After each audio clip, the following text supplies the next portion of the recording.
الله وبركاته.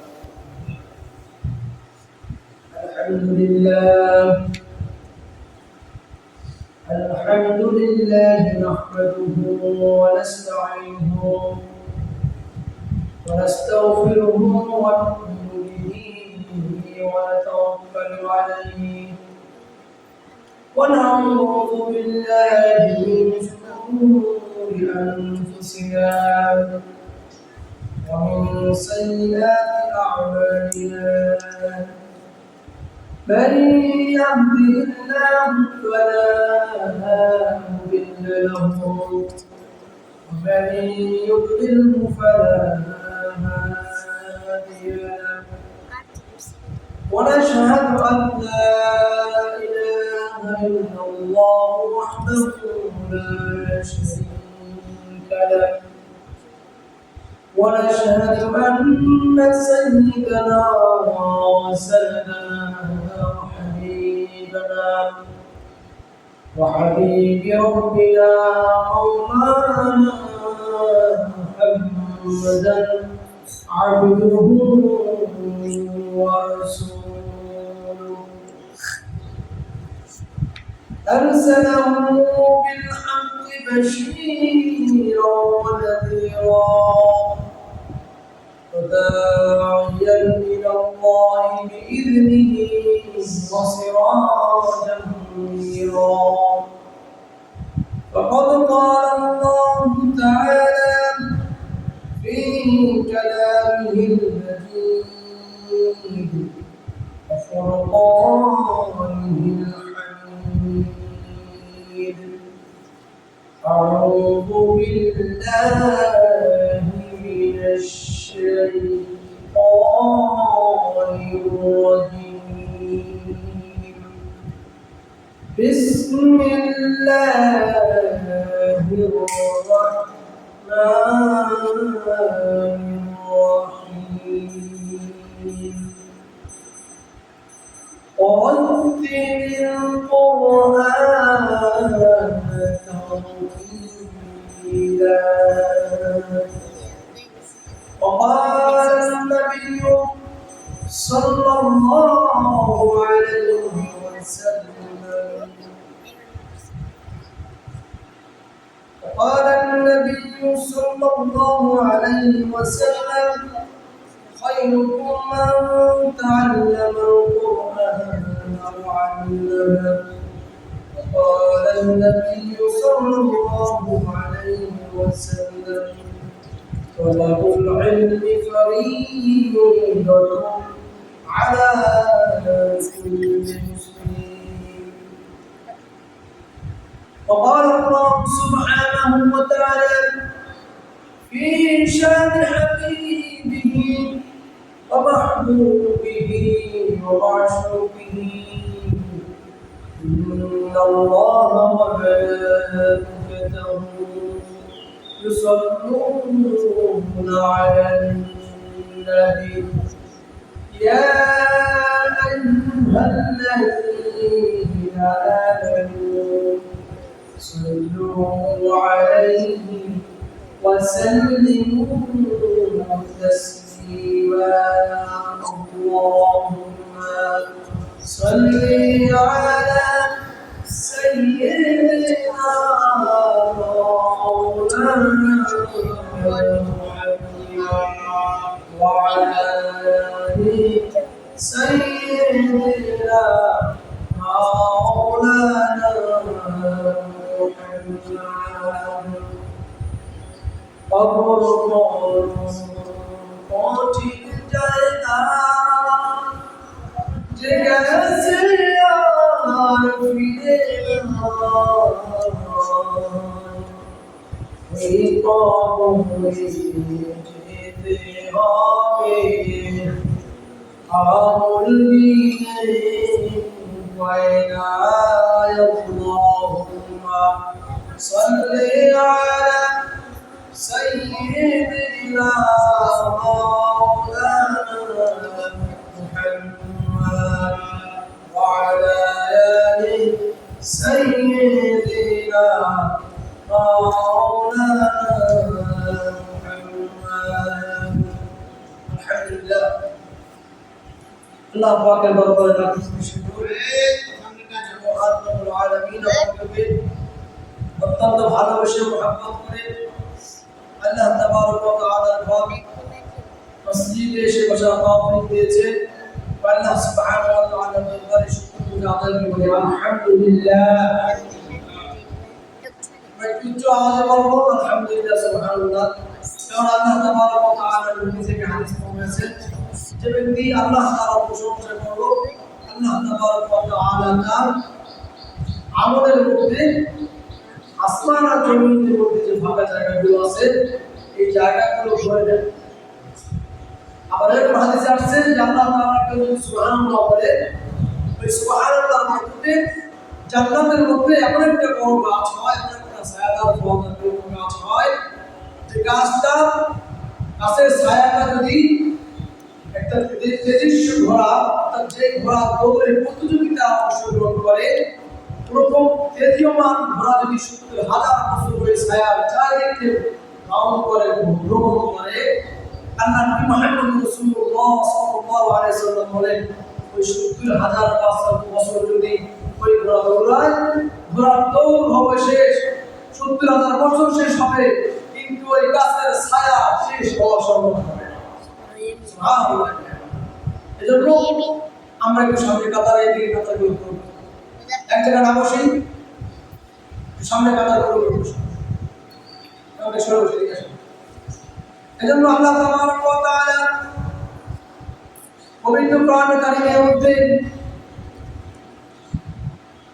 মানব জাতিকে কোরআন শিক্ষার জন্য কোরআনী দ্বীনি ইলম শিক্ষার জন্য যে আদেশ করেছেন রাসূল সাল্লাল্লাহু আলাইহি সাল্লামের পক্ষ থেকে যে আদেশ রয়েছে হাদিস রয়েছে, আমি ওই হাদিসে কারিমা থেকে কোরআন কারিমা থেকে হাদিস শরীফ থেকে দুটো হাদিস আর কোরআন কারিমের একটা আয়াত কোরআন আছে।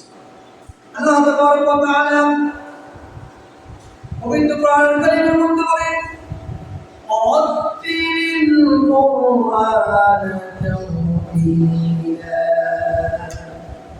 ও মানব জাতি শুনে রাখো, অবিশ্ব ভ্রমণ করে যারা বসবাস করো আল্লাহ তাবারক ওয়া তাআলা তোমাদেরকে আকর্ষণ করে দৃষ্টি আকর্ষণ করে বলতেছেন তোমরা কোরআন কারীমকে তাফসীরের সাথে সৌন্দর্যের সাথে তেলাওয়াত করো। কি হবে? তাফসীরের সাথে তেলাওয়াত করার জন্য আল্লাহ তাবারক ওয়া তাআলা আদেশ করেন। শুধু তাই নয়, যে মানবকে আল্লাহ তাবারক ওয়া তাআলা গোটা মানব জাতি আদর্শ হিসেবে সৃষ্টি করলেন, গোটা মানব জাতির হিদায়াতের জন্য যে মানবকে আল্লাহ তাআলা জমিনে পাঠালেন ওই মহান মানব মহান ব্যক্তি রহমাতুল লিল আলামিন জনাব মুহাম্মদুর রাসূলুল্লাহ সাল্লাল্লাহু আলাইহি সাল্লাম হাদিস ফরমান তালাবুল ইলমি ফরিদাতুন আলা কুল্লি মুসলিম। আল্লাহ নবী জনাব মুহাম্মদুর রাসূলুল্লাহ সাল্লাল্লাহু আলাইহি সাল্লাম বলেন সমস্ত জাতির জন্য সমস্ত মানব জাতির জন্য ইলম তলব করা, ইলম শিক্ষা করা, কোরআন কারীম শিক্ষা করা প্রত্যেকটা মুসলমানের জন্য আল্লাহ তাবারক ওয়া তাআলা ফরজ করে দিয়েছেন। এজন্য আল্লাহ রাব্বুল আলামিনের নবী হাদিস ফরমান যে প্রত্যেক মুসলমানের জন্য কোরআন কারীম দ্বীনি শিক্ষা করা ফরজ। তাহলে এই ফরজিয়াতকে কোরআন কারীমের আয়াত রয়েছে, দ্বীনি শিক্ষার ব্যাপারে হাদিসের বর্ণনা রয়েছে। আবার আমাদেরকে আল্লাহ নবী মুহাম্মদ রাসূলুল্লাহ সাল্লাল্লাহু আলাইহি ওয়াসাল্লাম হাদিস ফরমান খায়রুকুম মান তাআল্লামাল কুরআন ওয়া 'আল্লামা। তোমাদের মধ্যে উত্তম ওই ব্যক্তি, তোমাদের মধ্যে সবচেয়ে ভালো ওই ব্যক্তি, সবচেয়ে উৎকৃষ্ট ওই ব্যক্তি যে ব্যক্তি কোরআন কারীম শিক্ষা করে আবার শিক্ষা দেয়। তাহলে কোরআন কারীম শিক্ষার জন্য, কোরআন কারীমের জন্য, হাদিস শিক্ষার জন্য, ইলম অর্জন করার জন্য আল্লাহর নবী মুহাম্মদ রাসূলুল্লাহ সাল্লাল্লাহু আলাইহি ওয়াসাল্লাম কোন হাদিসে বয়স বলেন নাই। বয়স বলছে, আমরা তো বয়সের দিন চিন্তা করি। আমরা কি চিন্তা করি যে এই যে দাড়ি পেকে গেছে, পুরো হয়ে গেছি, এখন কোন বয়স আছে হুজুর? ওরকম বয়স নেই। কিন্তু তাহলে এই বয়সের একটা হাদিস শুনে আল্লাহর নবী মুহাম্মদ রাসূলুল্লাহ সাল্লাল্লাহু আলাইহি ওয়াসাল্লাম হাদিস বলেন, যে ব্যক্তি ইলম তলব করার জন্য, ইলম অর্জন করার জন্য চেষ্টা করলো মৃত্যু পর্যন্ত, কোন পর্যন্ত? মৃত্যু হওয়ার আগ পর্যন্ত তিনি ইলম তলব করলো, অর্থাৎ ইসলামের মাসালা মাসাইল চেষ্টা করলো, কোরআনে কারীম শিক্ষার চেষ্টা করলো, ওই ব্যক্তি পারলো কি পারলো না, ওই ব্যক্তি শিখতে পারলো কি পারলো না, এই ব্যাপারে হাদিস বলা হয়েছে শেখার চেষ্টা করো। আর কি শেখার চেষ্টা করতে করতে আমার এক সময় চলে আসছে, শেষ বয়সে 72 পর্যন্ত কারণ হলো অথবা বয়স যাই হোক না কেন, ওই ব্যক্তি যদি মারা যায় মৃত্যুবরণ করে, আল্লাহ নবী মুহাম্মদ রাসূলুল্লাহ সাল্লাল্লাহু আলাইহি ওয়াসাল্লাম বলেন, ওই ব্যক্তিও তালেবে ইলম হিসাবে তিনি অর্জন করেন, এদের অর্জন করার অবস্থায় মৃত্যু মারা গেল। তাহলে দিনের শিখতে শিখতে দিনের শেখার চর্চার অবস্থায় যদি আমরা আমার মৃত্যু হয়ে যায়, আর বোঝা গেল আমরাও তালেবে ইলম অবস্থায় মারা গেলাম। এখন বলুন তো, দিনের শিখতে শিখতে মারা গেলে ওই ব্যক্তির মৃত্যুটা ভালো না খারাপ? ভালো না খারাপ? নিশ্চয় ভালো বলবো, নিশ্চয় আল্লাহ ভালো বলবেন। এই জন্য তার বয়স যাই হোক না কেন, কোরআন কারীম শিখতে শিখতে আপনি যদি মৃত্যুবরণ করতে পারেন, ইচ্ছা যদি আপনার এমন হয় যে কোরআন কারীম শিখতে শিখতে আপনার বয়স শেষ হয়ে গেছে, আপনার মৃত্যু হয়ে গেছে, আল্লাহ না করুন যদি আপনার মৃত্যু হয়, আবার মৃত্যু হয়ে যায়, মৃত্যু তো হবে, এটা নিশ্চিত। আমরা সবাই জানি আমাদের মৃত্যু অনিবার্য, যে কোনো সময় আল্লাহ তাআলা ডাক দিতে পারেন। ডাকের সময় যেহেতু আমি জানি না, সময় যেহেতু আমার জানা নেই, অতএব শেখার বয়স নেই, আমাকে এখনই সিদ্ধান্ত নিতে হবে, কোরআন আমি শেখার চেষ্টা করব, দিনের ইলম শেখার চেষ্টা করব, দিনের সঠিক বুঝ আমার নিতে হবে। এতে যদি আমার শিখতে শিখতে মৃত্যু হয়, তবু আমাকে শিখতে হবে। আফসোস, আমরা এই ওয়াজ শুনি, এই ওয়াজ কি ও শুনেছি, কিন্তু মানার ব্যাপারে আমরা আগ্রহী হইতে পারতেছি না। কেন হইতে পারতেছি না? তার কারণ হচ্ছে শয়তান আমাদের পিছনে এমন ভাবে লেগেছে। শয়তান তো আল্লাহর কাছে ওয়াদা করে আসছে, আল্লাহ আপনার মানব সৃষ্টি প্রতিটি মানুষের রক্তে রক্তে যেন আমি শয়তান পৌঁছে যেতে পারি। শুধু মস্তিষ্কে নয়, আল্লাহর কাছে পারমিশন নিয়ে আসলো, শয়তান বলল আমি আজাদিল হয়ে গেছি, আমি জান্নাত হয়ে গেছি বাবু, কিন্তু আদম সন্তানের জন্য যেহেতু আমি জান্নাত হয়ে গেছি, আদমকে সম্মান না করার কারণে যেহেতু আমি জাহান্নামী হয়ে গেলাম, এতটা বছর আপনার প্রতি করলাম, আমাকে একটু পাওয়ার দেন, ক্ষমতা দেন, আমার হায়াত আর মৃত্যু নির্ধারণ করে দেন। আল্লাহ তাআলা বলেন, ঠিক আছে, তোর হায়াত কিয়ামত পর্যন্ত, কিয়ামতের আগ পর্যন্ত, কোন পর্যন্ত? কিয়ামতের আগ পর্যন্ত। আর কি চাস? শয়তান বলল, মানব জাতির প্রতি তার রক্তে রক্তে আমাকে মিশে যাওয়ার মতো ক্ষমতা দিতে হবে। আল্লাহ বলল, জানি না আমার কি চাস। এবার শয়তান যখন এই কথা বলে ফিরে আসলো, আল্লাহ তাবারক ওয়া তাআলা বললেন, তুই শুনলা, তুই যতবার ধোঁকা দিবি আর বান্দা যতবার ফিরে এসে তাওবা করবে, আমি ততবার ক্ষমা করে দিব। তাহলে শয়তান আপনাকে প্রচুর দিবে, না শিখিস না, এটা কোরআন শিখার বয়স নয়, এখন সংসারে ঝামেলা নয়, এখন কোরআন শিখে তোমার নাতি, এখন কোরআন শিখে তোমার নাতি, এখন কোরআন শিখে তোমার ছেলে, তোমার নাতির সাথে তুমি একটা বসে কোরআন শিখবা, হয় নাকি শোনো মেরে দেবা, কিন্তু নাতির সাথে মশকরা করা যায় না, সরকারি পারে না, কি বলে মশকরা করি আমরা, করেন না আপনারা? তাহলে নাতির সাথে ফাঁসি কথা বলা থেকে, এই ফাঁসি কথা বলা যদি শরমের না হয়, লজ্জার না হয়, তো বলতে আপনার লজ্জা হয় না। আপনার নাতিকে একসাথে রেখে একার নাতি অথবা বালের নাতি বড় নাতি দিও টিভি দেখেন, পুত্রের বড় টিভি দেখেন, শ্বশুর টিভি দেখেন, পুত্রের বড় তাকে ছবি দেখেন, শ্বশুর ছবি দেখেন, একই দৃশ্য আপনি সবাই একাত্র দেখতে পারেন, কিন্তু কোরআন শিখার ব্যাপারে আপনাকে এই বাধা দিল। ওখানে আপনার শরম লাগে, এখানে বুঝি শরম লাগে না। এজন্য সব নয়, ভয় নয়, শরমকে পরাজয় করার জন্য আল্লাহ তাআলা আপনাকে ইস্তিগফার দিয়েছে। বেশি বেশি ইস্তিগফার করবেন আর চেষ্টা করবেন। চেষ্টা করার মাধ্যমে আল্লাহ তাআলা আপনাকে সফলতা দিবে। কি করবে? আল্লাহ তাবারক ওয়া তাআলা আপনাকে সফলতা দিবে। এজন্য আল্লাহ তাবারক ওয়া তাআলা বলেন, শুনে রাখো, কোরআন শিখে যদি আমি আল্লাহ তাআলার কাছে আসো, মৃত্যু যদি তোমার এই অবস্থা হয়, কোরআন শিখে আসছো, অথবা কোরআন পড়তে পড়তে মৃত্যুবরণ করছো, আমি আল্লাহ তাবারক ওয়া তাআলা তোমার জন্য পুরস্কার রয়েছে। পুরস্কার আছে না? কি বলেন? এই পুরস্কার কথা শুনতে চাই না? আল্লাহ তাবারক ওয়া তাআলা বলেন, শুনেছি পুরস্কার কি? তুমি যখন কোরআনকে সবচেয়ে বেশি ভালোবাসবে, তুমি যখন তোমার বয়সে শ্রেণীকাল অবস্থাকে তুমি প্রাধান্য না দিয়ে আমি আল্লাহ তাআলার কোরআনের প্রাধান্য দিবে।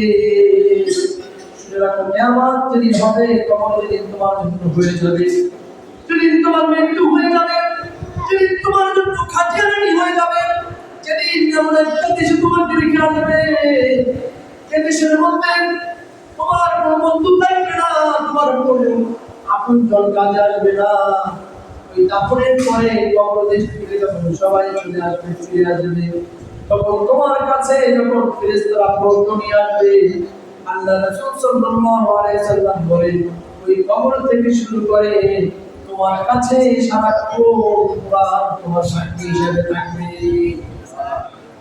তাহলে কোরআনের কারিগর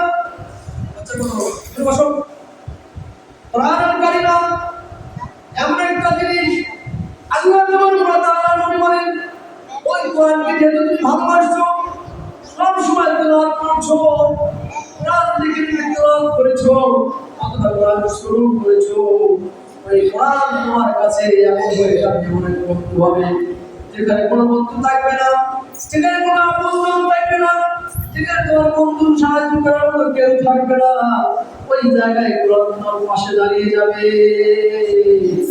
কোরআন তোমার পাশে দাঁড়িয়ে বলবে, খবরদার, আমি কোরআনের ইজ্জতের কসম, আমি কোরআনের ইজ্জতের কসম, এই কোরআনকে সে ভালোবেসেছে, এই কোরআন আল্লাহকে তিনি ভালোবেসেছে, আমি কোরআনকে তেলাওয়াত করেছি, আমি কোরআনকে তেলাওয়াত করার চেষ্টা করেছি, আমি কোরআন আল্লাহকে ভালোবাসছি, মোহাব্বত করছেন, ভালোবাসা করছেন, আমি কোরআনের মর্যাদাতে আজকে তার কাছে কোনো প্রশ্ন করা যাবে না। ফেরেশতারা কবর দেশ থেকে ফিরে যাবে, অথবা আল্লাহ তাআলা বলেন, ওই ব্যক্তির অবস্থা সম্পর্কে আল্লাহ তাআলা ভালো জানেন, তারপর আল্লাহ তাবারক ওয়া তাআলা ওই ব্যক্তি সম্পর্কে কোরআনের কাছে ফেরেশতাদের কাছে জানতে চাইবেন, বলবেন ওই ব্যক্তির উত্তরের জবাবে কি এসেছে। আল্লাহ তাবারক ওয়া তাআলা বলেন, কোরআন তার পক্ষে এমন ভাবে বলবে, ফেরেশতারা কি বলবে, আল্লাহ তোমার কোরআন সেখানে দাঁড়িয়ে ছিল, তোমার কোরআন সেখানে আমাদের সাথে বাধা দিয়েছে, তোমার কোরআন তার পক্ষে কথা বলেছে, তোমার কোরআনের কসম দিয়ে কোরআন বলেছে, আমি কোরআনের ইজ্জতের কসম, এই ব্যক্তি দুনিয়াতে আর কোরআনকে ভালোবেসেছে, কোরআন আল্লাহকে ভালোবেসেছে, কোরআন তেলাওয়াত শুনেছে, অতএব কোরআন তেলাওয়াতের অবস্থায়